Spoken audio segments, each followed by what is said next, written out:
Selamat siang, salam seimbang untuk kita semua.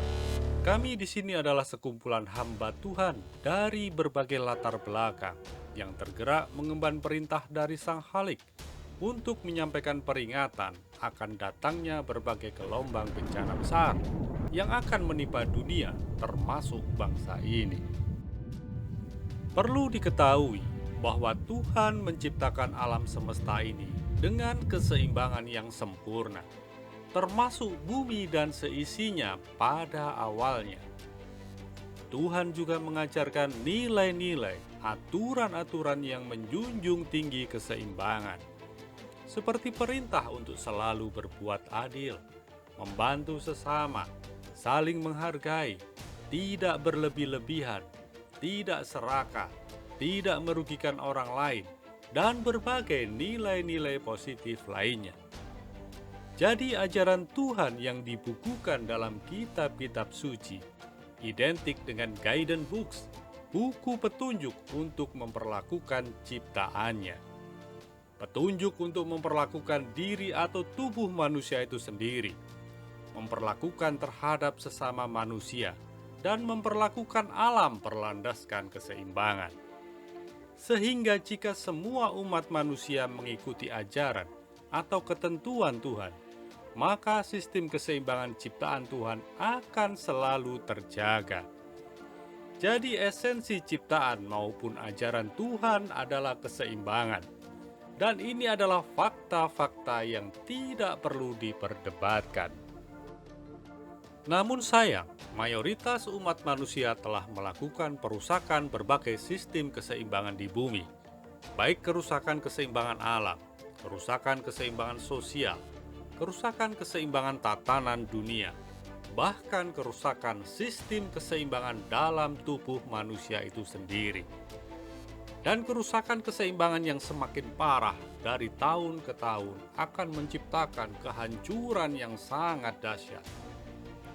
Saat ini berbagai bencana alam, konflik sosial hingga peperangan, maupun berbagai wabah penyakit merupakan tanda-tanda awal bahwa telah terjadi kerusakan keseimbangan yang cukup serius di bumi ini. Bencana-bencana tersebut eskalasinya akan semakin meluas dan semakin dahsyat seiring dengan semakin parahnya kerusakan berbagai sistem keseimbangan di bumi. Saudara-saudara sekalian, ketahuilah, kerusakan keseimbangan yang cukup parah terjadi akibat nafsu keserakahan dan kesewenangan manusia yang tak terkendali.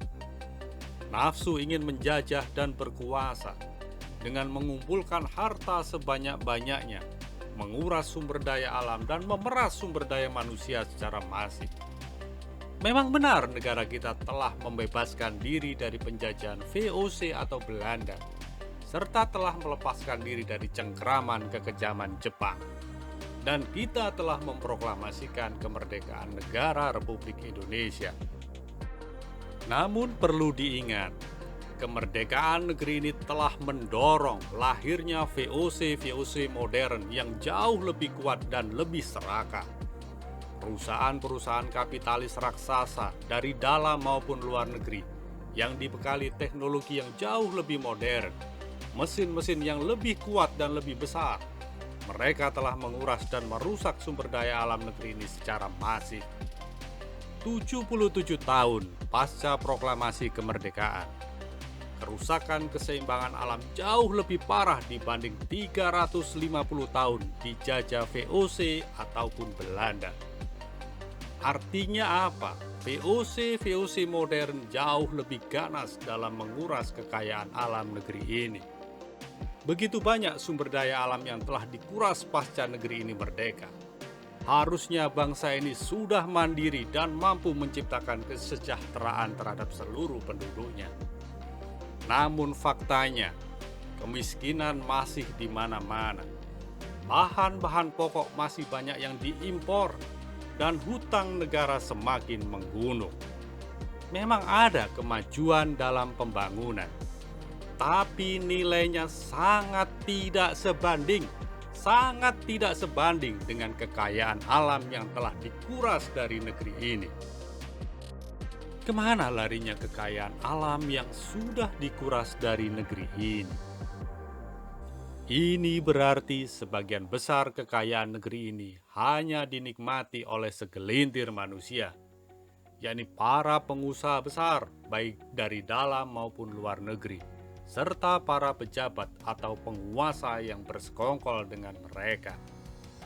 Pemerintah yang seharusnya mengemban amanat Undang-Undang Dasar 45 untuk menghapuskan berbagai bentuk penjajahan di muka bumi, namun justru memberi ruang yang sangat leluasa bagi VOC-VOC modern untuk menguras kekayaan alam dan mengeksploitasi masyarakat lemah demi memperkaya diri mereka sendiri. Apa bedanya pemerintah kita dengan Belanda? Sama-sama bersekongkol dengan kapitalis-kapitalis besar. Namun yang lebih memprihatinkan, penguasa di negeri kita justru menjajah rakyat dan bangsanya sendiri. Sadarilah wahai para pengusaha, penguasa, dan masyarakat yang telah melakukan perusakan terhadap sistem keseimbangan ciptaan Tuhan. Bertaubatlah selagi masih ada kesempatan. Hentikan berbagai bentuk keserakahan. Mari bersama-sama membangun dan memperbaiki berbagai sistem keseimbangan, baik keseimbangan diri, keseimbangan sosial ekonomi, maupun keseimbangan alam. Sebelum datang berbagai bencana yang mengerikan, sebelum menghadapi pengadilan Tuhan, dan sebelum mendapat azab yang kekal di akhirat. Dan perlu diketahui bahwa proses eksploitasi sumber daya alam secara masif hampir terjadi di sepenjuru wilayah bumi. Masing-masing negara maupun para kapitalis-kapitalis raksasa berlomba-lomba untuk memperkaya diri. Alhasil, kerusakan berbagai sistem keseimbangan di bumi semakin parah, dan ini akan menghantar pada terjadinya berbagai gelombang bencana yang sangat dahsyat, kehancuran global yang sangat mengerikan. Nah, seperti apa gambaran kengerian-kengerian yang mencekam yang akan menimpa dunia dan bangsa ini ke depan?